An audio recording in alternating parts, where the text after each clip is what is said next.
We know that monopoly firms are a cause of market failure. This occurs as monopolies reduce their output and raise prices based on their decision-making structure. Monopolies also cause welfare or deadweight losses to society. Several intervention measures can be undertaken to correct for these inefficient outcomes.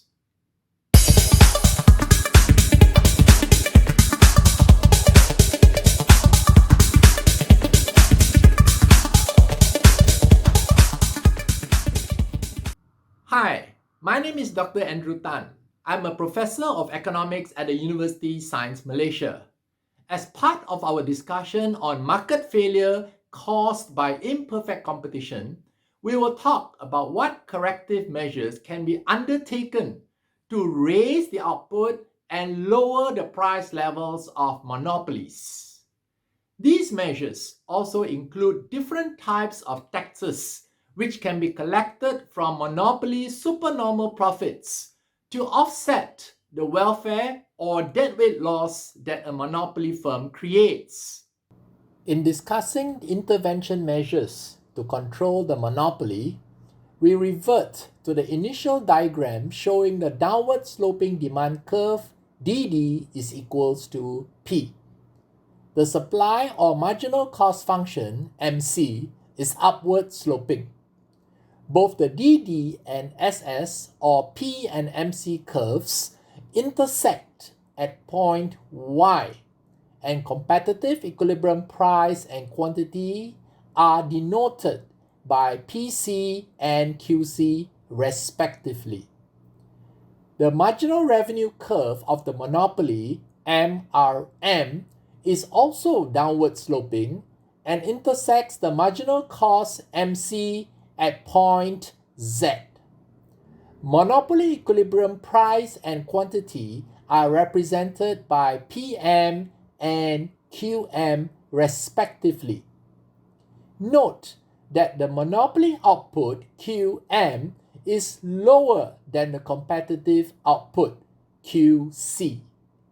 At the same time, monopoly price PM is higher than the competitive price PC. Both these outcomes highlight the market failure arising from the imperfect competition posed by the monopoly firm. Aside from that, social welfare or deadweight losses exist due to the monopoly market. This deadweight loss, as represented by area X, Y, Z, represents the loss in consumer surplus which no party, either the consumers, producers, or even the government, can benefit from. The first measure which can be implemented by the government to intervene in the market failure is the ceiling price control of P is equals to MC.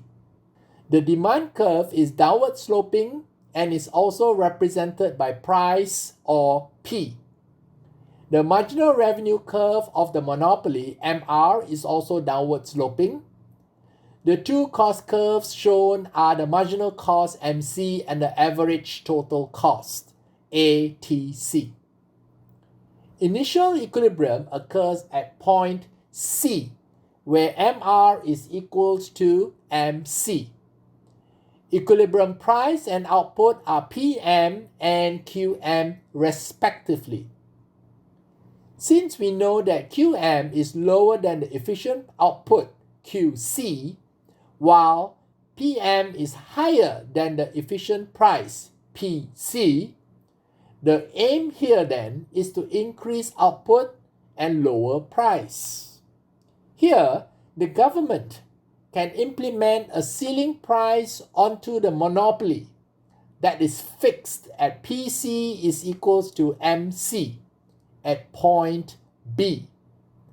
The monopoly is thus forced to abide by this price ceiling so that any output from 0 to QC must be sold at the ceiling price of PC.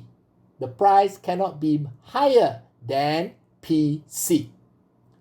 Hence, the demand curve above point B is no longer relevant because all output from 0 to QC must abide by the stipulated ceiling price of PC. Therefore, the new MR curve is shown in pink, whereby up until point B, price PC is equal to the marginal revenue, MR. The new demand curve, DD, is shown in green. Up until point B, all goods must be sold at price PC. Therefore, the demand and marginal revenue curves above this price is no longer relevant. At the price of PC, profit maximizing output is at QC level or point B. At this point B, PC is equals to MC and MR is also equals to MC. Due to this P is equals to MC ceiling price control intervention measure, monopoly output is now forced to be higher at QC and price is pushed down to PC.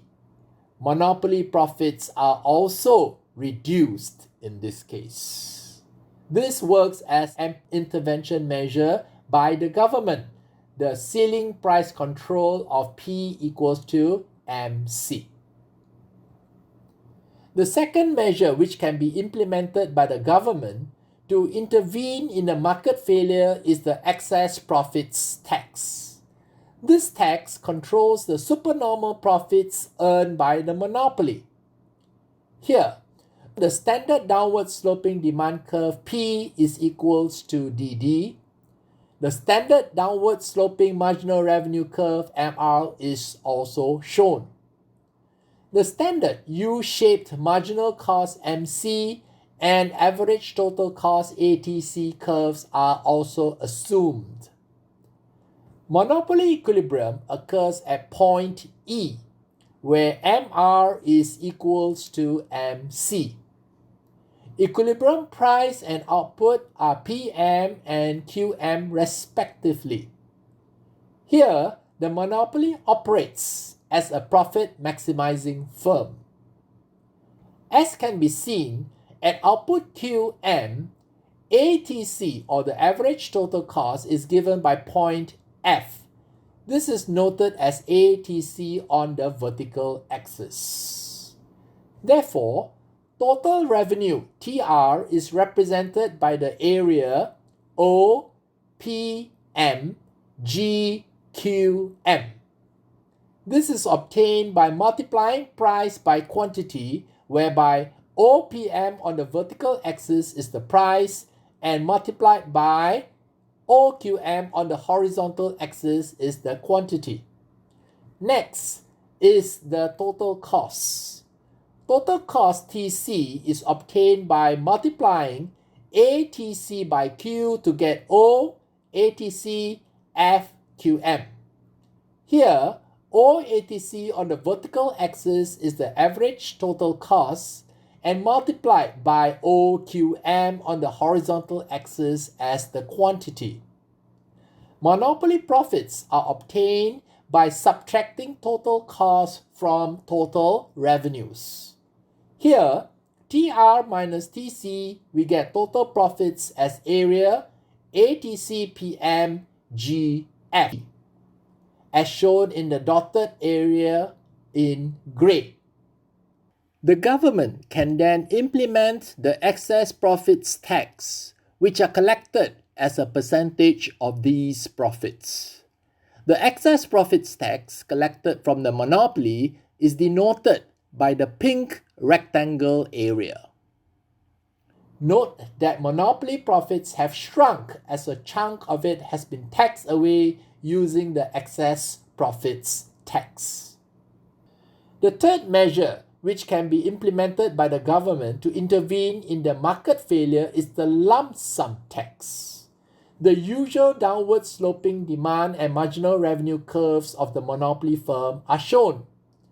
Next, the standard U-shaped average total cost ATC and marginal cost MC curves are listed. Here, the ATC curve is listed as an initial ATC naught. Equilibrium is reached at the intersection of MR and MC at point E, with price and output PM and Q star respectively. Total revenue is given by the formula P times Q, and in this case it is the area O PM G Q star based on the vertical distance of price OPM times the horizontal distance of quantity OQ star. Total cost is found by the formula ATC multiplied by Q. Here it is the area O ATC naught F Q star based on the vertical distance of O ATC naught times the horizontal distance of quantity O Q star. Total profits pi naught is found by TR naught minus TC naught to get the area ATC naught PM GF. The lump sum tax is viewed as a fixed cost by the firm.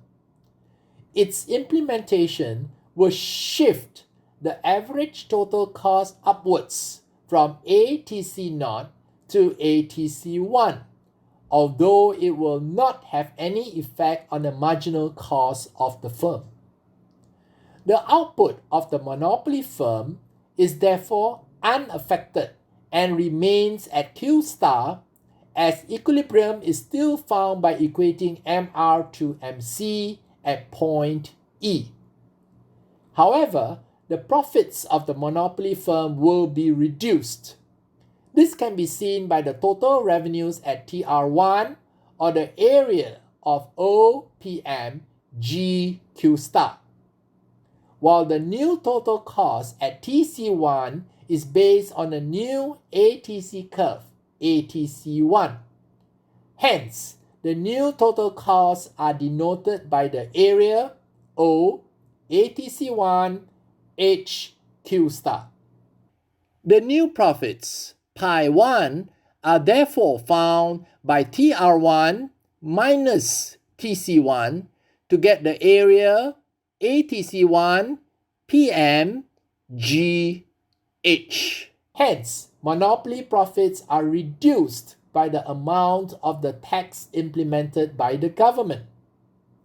The red shaded area of ATC naught, ATC1, HF shows the decrease in profits of the monopoly firm, or the total tax collected by the government from the firm. The taxes collected can then be used by the government by redistributing it to parties affected by the lower than socially efficient output and higher than socially efficient price caused by monopoly firms. We have just reviewed the measures that can be used to correct for market failure caused by the monopoly firm. Due to the lower than efficient output and higher than efficient price of the monopoly, intervention measures such as the ceiling price control can be implemented to raise output as well as lower prices of monopolies. The government can also implement corrective taxes such as the excess profits tax or lump sum tax to generate revenues which can be used to raise the welfare of the society.